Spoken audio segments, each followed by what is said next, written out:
Log date 5/13/1976. My name is Ryan Melton, and I am reporting on the progress and development of the Creative Services Company. The reboot initiative appears to be successful, more than expected. The inner workings are reused for this new character, and the other character has not undergone any changes, as we did not feel it required any changes. As of now, these two characters will work for us. We will add more phases as revenue increases. It seems that scrapping the character was the right move for our brand, as he did not fit in with the Western theme, but rather was a request from as his daughter made the character. It seems he appreciated the inclusion of the character, but he understood why it needed to be scrapped. It isn't logical for us to be using up so much of our funds on a character that doesn't make any sense and isn't attractive or eye-catching to the public. When the brand grows enough, we may bring back the character. But as of now, his casing, fabric, and cosmetics have been discarded or dyed and repurposed. The gray color of the character made this process much easier. We have modified the casing slightly, as well as the inner mechanics. All of these salvaged parts are being used for a new character, Bonsai the Bobcat. End of log.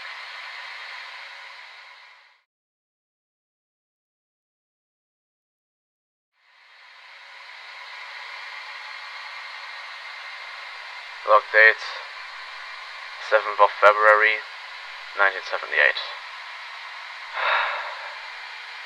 Hey, so my name is Allister West. I am the founder of this restaurant and creative services as a whole. I am recording this because I wanted to keep note of the changes being made to bonsais, and if they go as planned or not. Also because it was my turn to record one of these.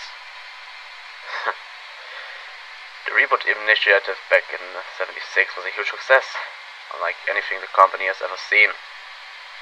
And since that huge boost in revenue and popularity, we have made some spin-off establishments with their own set of characters. Now, I'm mentioning this because one of our first characters, Wendy the Deer, has stopped functioning as intended. This is due to the character being sort of marked by the public, with teens frequently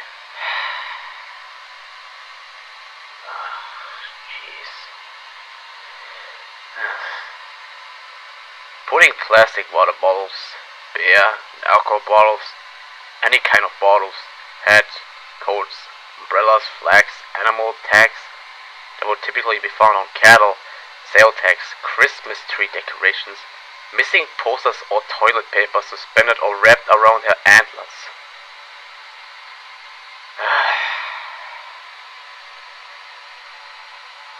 And that is just a start.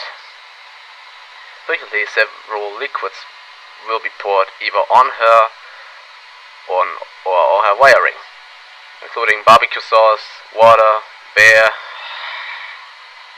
motor oil, or pancake syrup. That is just the tip of the iceberg. But all of this vandalism has damaged the antlers, fur, and inner wiring beyond logical repair, as repairs would have been too frequent to justify using that amount of money on her. As a result, we are keeping the character in a storage room, as we cannot salvage her, and we have begun brainstorming for possible replacements of her. But until then, the band will consist of Bonsai and Terry. And log.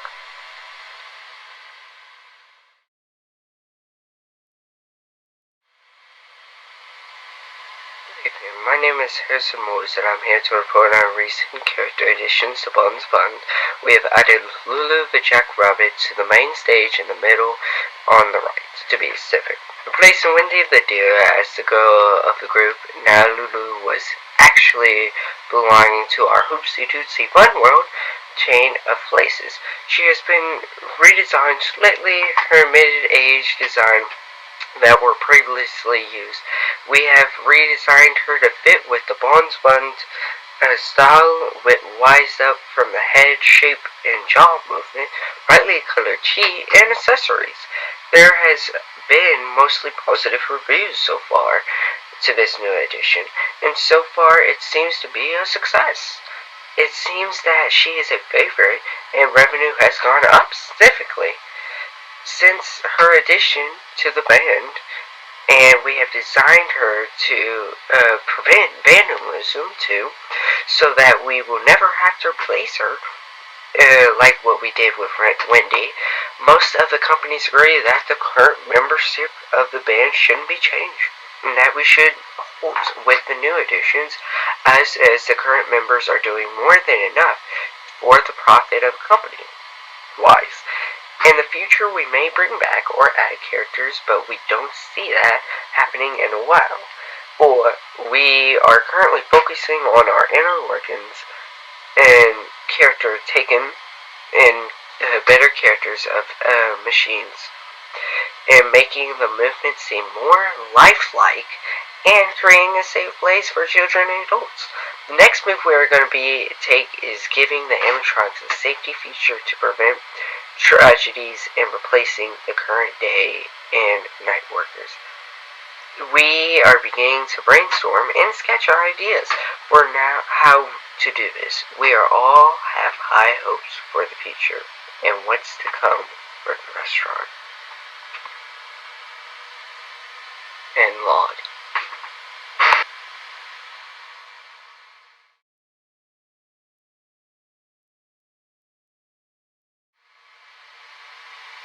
Log date, October 27th, 1985.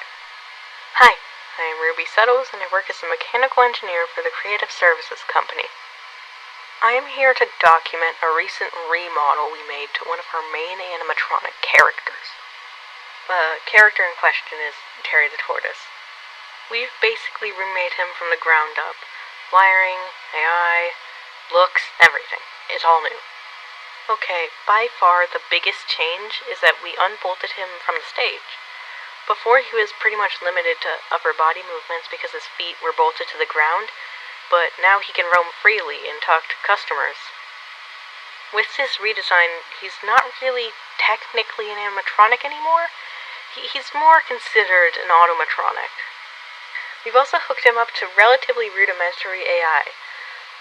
One of the examples, we put some cameras on him, and so now he can detect whether or not he's talking to a kid, because the interaction will change greatly if he's talking to a young child or an adult or an employee, etc.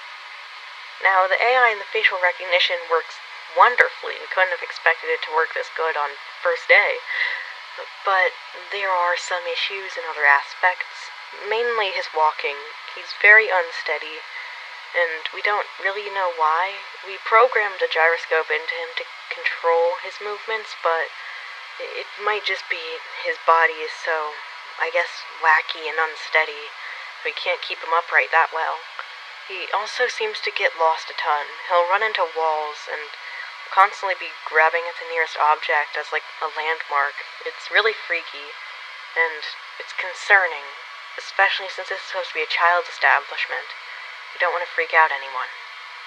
Now, I just want to get back to the facial recognition for a second. I wrote this down in a relatively weird way, but we've noticed that you'll have conversations with inanimate objects. Here's an example. One time we put him in a room alone with 8 people, and his facial detection never failed. He recognized everyone as their age, their gender, everything. It worked amazingly. But we have noticed that when he's in a room with just 1 or 2 people, he'll start talking to inanimate objects, a trash can in particular. Don't really know why, but I think he sees something that's a similar height and just starts having conversations with it. Now, the company has neglected putting him in this free roam mode during the day. The main reason is that we don't want to freak anyone out. We're still working out all the kinks, and we don't think that it'll ever be truly done for probably months. And it sucks, but it's for the best. The night guard is going to have to deal with him, and by deal with him I mean just keep him out of her office. Night guard, I'm pretty sure her name is Chloe Waters. She seems really nice, but she's going to have to deal with Terry. He's huge, just absolutely huge, and we don't want him getting in the way of her work. We've also seen potential in a blacklist of sorts, a blacklist of faces for Terry. Like when he detects a face of a criminal or something, he can just call the police, other authorities, whatever's necessary, you know? Okay, so just a short TLDR before I go off and end this log. We're just gonna have Terry be out during night, as opposed to day. We don't want him freaking people out in the day. But mainly we're gonna keep him out for just the purpose of testing. We want to see the flukes in his AI, you know, more flukes like I've mentioned here. We'll find those kinks and we'll work them out over time. It's a huge project, and I'm really excited to be working on it. End log.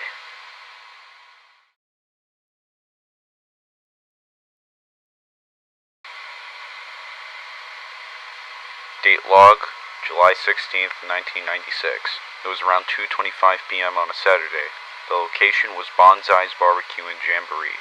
Security camera footage shows an unidentified 5-year-old female wandering around the building.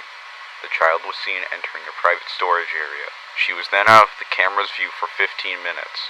When the child entered camera view again, she was seen walking into the building's breaker room. Inside the breaker room, she was playing around with various wires and machinery. She wasn't showing any signs of distress. A few minutes go by and the child opens up a set of steel doors located in the same breaker room. Inside of the breaker room, she was playing around with various wires and machinery. She wasn't showing any signs of distress. A few minutes go by and the child opens up a set of steel doors located in the same breaker room. The child walks down the stairs and isn't visible to the camera anymore. About 25 minutes later, the child re-enters the camera's view. She is seen sprinting up the stairway, screaming and crying. She's let out of the view of the camera for about 10 minutes. Later that evening, a visitor found her body in a nearby alleyway. Upon inspection, the body was horribly mutilated with swelling and bruising everywhere across the corpse, particularly around the neck area. She is suspected to have been strangled. By the time she was found, all of her blood had been drained. There is no further on this topic. Her fingertips and handprints were also raw, with some fingers being severed or skinned. Her eyes and teeth were both ripped out. The marks on her body resembled long, slender, pointy objects. Locks of hair had been ripped out, with the victim's scalp particularly removed. Strangely, cotton was found on the corpse. Much is still unknown about this case. The victim's tissue is being tested for DNA to identify the body. No DNA has been found around the surrounding area. Whether or not we tell her family the condition of the body is still being debated, but based on the brutality of the situation, we will most likely keep this a secret to the family for their sake. The victim's tombstone will not mention this, instead inscribing what the family wants. This mystery is still ongoing, and we still aren't sure about a lot of the things in this case. Though we suspect that the weapon, if any, was a metal pipe, this is the only possibility. In that case, if this was a work of an animal's doing, there is no possible way that an animal in this surrounding area that could harm anyone in this state. Unfortunately, as of now, this case has gone cold. End report.